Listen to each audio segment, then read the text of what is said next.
A deadly shooting suspect runs from police, causing chaos across Baltimore. The driver sped in and out of traffic, hitting other cars and even opening fire on random people. WJZ has been following this story. We were the only ones over the scene as the chase happened. Devin Bartolotta has reaction from neighbors and officials, but we begin with WJZ investigator Mike Helgren with more on the dramatic moments. Mike. Vic, the suspect is 30 years old. Police have not yet named him, but he was driving around just shooting at people. It all ended right here. He was in communication apparently with his girlfriend and arranged for her to surrender right here. She ran up to him, and that's where it all ended. Be advised, the individual has a rifle in the vehicle. He keeps firing out of his vehicle at passing vehicles. An active shooter with an assault-style rifle and a handgun led police on a pursuit through West Baltimore. Chopper 13 was overhead during his terrifying half-hour ride through the city. I don't know what was going through this guy's mind. I don't know if he's just a reckless criminal hell-bent on harming other people. I don't know if he's mentally ill. I don't know if he's both. Here's how it all ended, with the suspect's girlfriend approaching the Lexus after it slowed down near Mondawmin Mall. Police rush toward the vehicle. The suspect is in a light-colored shirt. Everyone falls to the ground. While officers rush in, the car continues moving forward. Police say the suspect was wanted in a triple shooting and was spotted by police on Fulton Avenue. He took off and went on a shooting rampage. Undoubtedly was not in legal possession of either the handgun or the assault-style rifle. Do not let him get a shot at you. Just keep him in sight, okay? The chase wound its way through West Baltimore. At one point, the suspect slammed into a car on Monroe. On Fulton Avenue, narrowly missed hitting a pedestrian, and later drove on the sidewalk.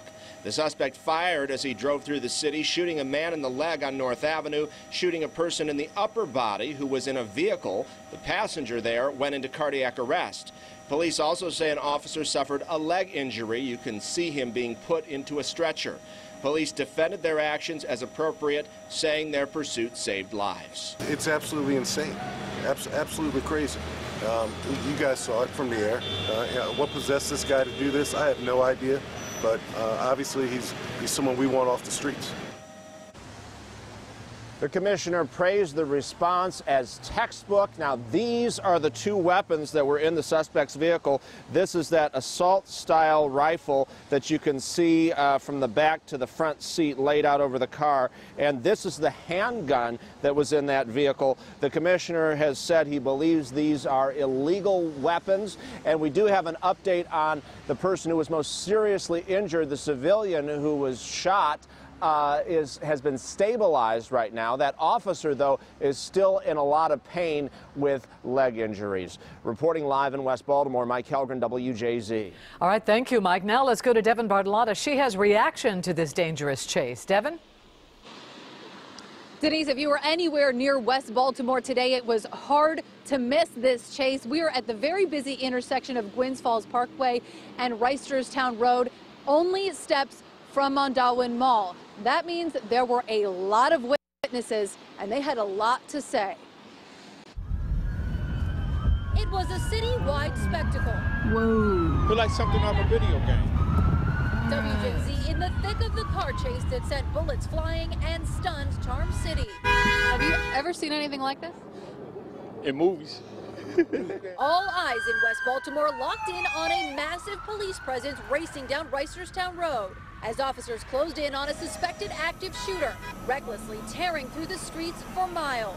It was from when I was on my way up Park Heights, which was an hour ago, and when I was on my way back down Park Heights. Dozens witnessed the final moments at Gwynns Falls Parkway and Reisterstown Road, where the suspected shooter was arrested. At just about a 12-minute drive north of Mondawmin Mall, a second crime scene. Witnesses telling WJZ they saw the driver shoot into this vehicle 3 times. I could tell it was a gunshot because there was smoke coming out of the window. I could tell. Brendan Mayhew and Will Lang say they watched the bullets fly. He shot 3 times outside of out of his car. We didn't know where the bullets went. Next thing you know, the car literally right in front of us had a bullet hole coming out the side of the back window. The back passenger of that car got shot in the head. Tragedy and shock as police investigate what they call a once-in-a-generation crime spree. Now, this intersection is back open to traffic tonight, but this is a scene that West Baltimore will not soon forget. Reporting live, I'm Devin Bartolotta for WJZ. Devin, thank you. Chopper 13 was over the scene as police chased the suspect through several Baltimore neighborhoods. Captain Jeff Long has a new perspective on today's arrest.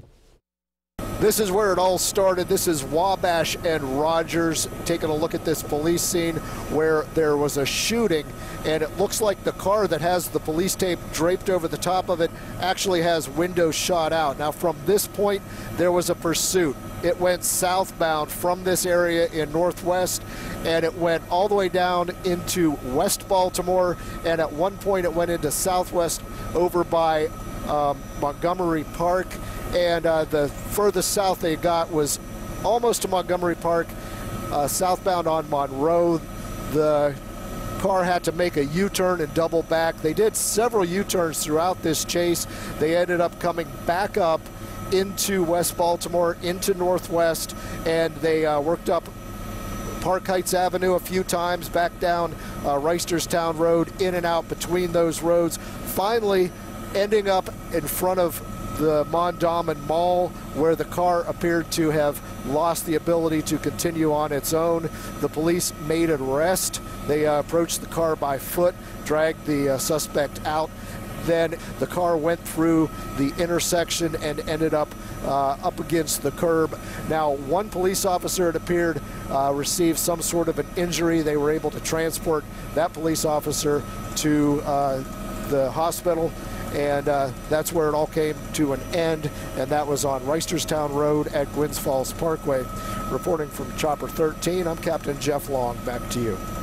And WJZ will bring you more information about the suspect as police release it.